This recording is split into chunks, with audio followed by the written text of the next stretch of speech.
our marketing exercise today it's going to be a combination marketing teaching exercise. And this is what it relates to. So I know many of you are starting to see more and more students, and you're working with these students longer than just 12 sessions. And I think a lot of us come from that. If you're an ESL teacher or come from a different background, I think you're in a better position to make these judgments. If you're a speech pathologist, I think many of us are still in that mindset of do my therapy, dismiss them, do the sessions that are allowed to me by insurance, even though we know, intellectually it's not insurance, get them out the door. That's how I prove that I'm doing my job. I'm doing the set amount of sessions and getting them out the door. But with this kind of work, it's not really how it happens. We need to all start thinking about our job as more of a long-term coach, not a speech therapist or a teacher where your student graduates and then they are done. Some people really want long-term support. And I'm not saying that you should, lie about their progress to make it seem like they need you. They know if they need you or not. And if they want you to continue with them long term, similar to a trainer you'd hire at the gym, a singing coach that you'd hire to help you be a better singer, your piano teacher, any skill, if you really want to get good and continue to improve, a lot of these things require long-term coaches. And we've got to start shifting our mindset to think this way. We are long-term coaches. Based on the student's choice, of course. You could, and if you have questions about how I kind of bridge that to what that initial portion of my work with them versus the maintenance portion of my work with them, we can talk more about that. But what I want to do today is start looking at just some things that happen when you work with long-term students and how we can better serve our students with some long-term support. So I want to share some things I've noticed over the years. When you work with students long-term, let's say more than that initial 12 sessions or whatever you initially kind of estimate that they'll need, here are some things that I've noticed. As time goes on, students they have these little, I say here, a deeper understanding, but they have these aha moments about things we've worked on previously. And this happened to me the other day. It's happened to me many, many times. But the example that I can give you is, let's say you've worked on rhythm and you've already worked on with rhythm for your 2 sessions, the stressed and unstressed, or linger and rush. And then you start to work on the unstressed vowel or the difference between and ah. So many students, when we work on and ah, or the unstressed vowel, will say, oh, wait, that's what you mean when you say rush through the unstressed syllable or cut the vowel, or, that's what we do to reduce a word. It's like they just get this, oh, I get it now. And we have to remember that people can only handle so much information at one time. So sometimes you'll be working on a different concept and it brings about this deeper understanding of something that you already did. This happens in lots of places, but this is just one example. This is a perfect time to go back and review that old concept. So if this would happen in my session, if they'd say, oh, the unstressed vowel, this is what you mean by rush through a syllable, I would go back and review those weak words. I would maybe have them practice to instead of to again, or saying fur instead of for. I would sometimes I'll use the same material, because reviewing the same sheet more than once from a different perspective is so helpful. Sometimes I'll give them something brand new. It just depends. But reviewing that concept when they have the deeper understanding, even if it's a year later, and it does happen, is a wonderful idea. Try to frame it from the new insight. Try to frame it from the new angle. But reviewing it's not regression. Reviewing a concept and practicing it again with a new perspective is progress. And make sure you may have to explain that to your students so they don't feel like, oh, wow, I'm going back to something I did the 6th session. That's not what it's about. It's the new perspective. Okay. So hopefully that makes sense. Second thing that happens, and I have no explanation for this. Well, maybe I have a slight explanation for this. You'll hear big improvement at the beginning. And then there's usually a plateau where their speech, it doesn't change so much. And then there'll be another big improvement. That's just the way I've seen it with most of my students. It's good for them to know that it's completely normal. Again, it doesn't mean that they are regressing or not practicing enough or not doing the right thing. It's just how it happens. So keep that in mind. I think this relates to motivation, actually. When people come in, they're so ready to get started. They practice every day. They've got all this energy and tons of questions. And then, I don't know, it depends on this, maybe the 8th session, the practicing's not that, the motivation just decreases. But then something happens. Maybe someone comments on their speech, either negatively or positively. And then, I really want to nail this. I really want to show them that I can do it. The motivation comes back. And I think it's a bit of a cycle. And I think it's because we are human. I think we all do this, whether it's, as I said, practicing the piano, staying on a diet, exercising, whatever it is, our motivation is not going to continue to get better and better. It ebbs and flows, and that's normal and it's okay. So make sure your students know that. Now, with all this in mind, we're going to do our brainstorm exercise, 5 minutes. You can start jotting down ideas now. I'm going to set my little timer. But what I want you to brainstorm is, what kind of long-term support can you offer? So let's do it this way. What type of long-term support are you currently offering your students? And if you're not offering long-term support, what can you offer them? Because this is part of our job, the long-term support. So just some thoughts to get you thinking, to get your thought process going. And I want you to get a piece of paper or pull up a Word doc and start writing up your own ideas.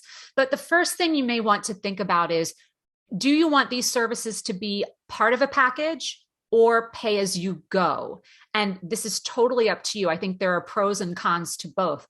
I think if you added something like, let me give you some of the ideas that I came up with. But if you added some of these ideas as part of your 12-week package, that would be very attractive to people from a marketing perspective. And it would be one reason that they would choose you over someone else. I think that not everyone would want this. So perhaps it's better to have it, pay as you go. Totally up to you. And you can get more feedback about this in the Facebook group, or you can ask me, but definitely want to think about that before you start offering the long-term support. So some ideas I had, maybe a free 6-month or 1-year post follow-up call, or maybe a reassessment. So maybe you schedule that the first day you meet with them. If that's I think this would probably be part of a package. Hey, we're going to do in a year, I'm going to follow up with you, do another assessment, see how far you've come, something like that. I had the idea of a Facebook group. Now, I do not have a Facebook group for my private students, but when I started seeing private students, Facebook didn't exist. I don't know that this is such a bad idea to have a Facebook group, and don't worry about it being small. I mean, the group will grow. You don't have to kick people out after they're done working with you, so that can help your group grow. But it would be great, again, from a marketing perspective, to have that private group. Maybe you do monthly live Q&A calls with them, and that's a way that you continue to help them long term. Something like I'm doing right now, just get on a call, answer any questions. It's also, these types of live group interactions are a great way to gauge what your students really need. You might think they need to work on a certain sound or a certain set of common words. You may find out in these live calls that they're struggling more with intonation, that many of your students share a certain job title, and maybe you want to put more emphasis on, common vocabulary from that job title. It just helps you learn so much more about your students. So a Facebook group would be a really easy way to offer long-term support. Maybe you want, and you should, I talk about this in the course, you should be offering shorter, lower priced maintenance sessions. I offer a 25-minute maintenance session. It's half of my session rate. And that's many, many people take me up on that. It's a wonderful idea.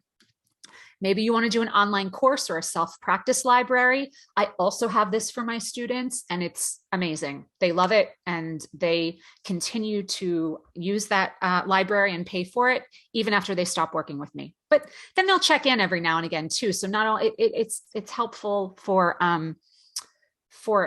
learning from a learning perspective, but also from a business perspective, because they stay in touch. You're still in their minds. Okay.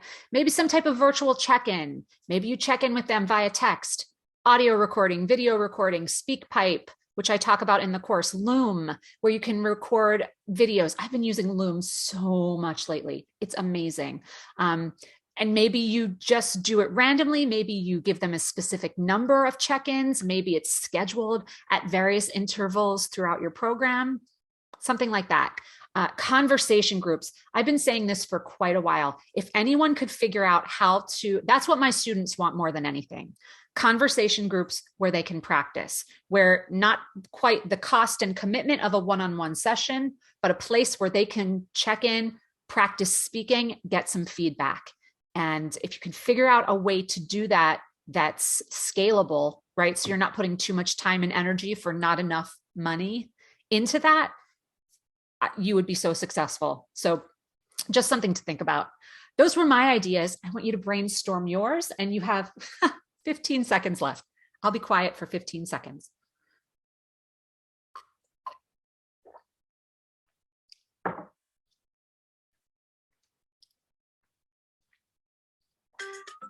And there's our time.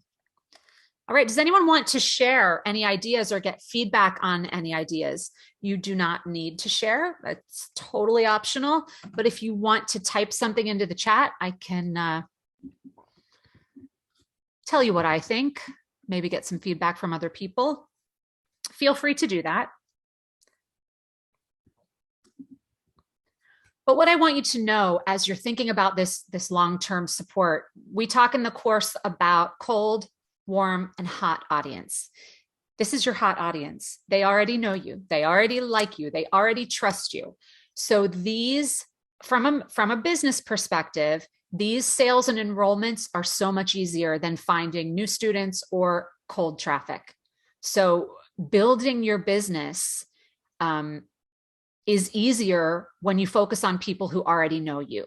So with cold traffic, with finding new students, they have to take time to decide if you're the right teacher. And one of the biggest mistakes people make in a business, and I'm guilty of it myself at times, is ignoring the hot audience, thinking, well, they've already bought my package or done this many sessions, but they need more. They want the support.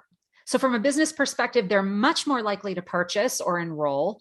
And from a teaching perspective, you're giving them the support that they need to get better. So don't ignore this audience. Don't ignore this aspect of what we do.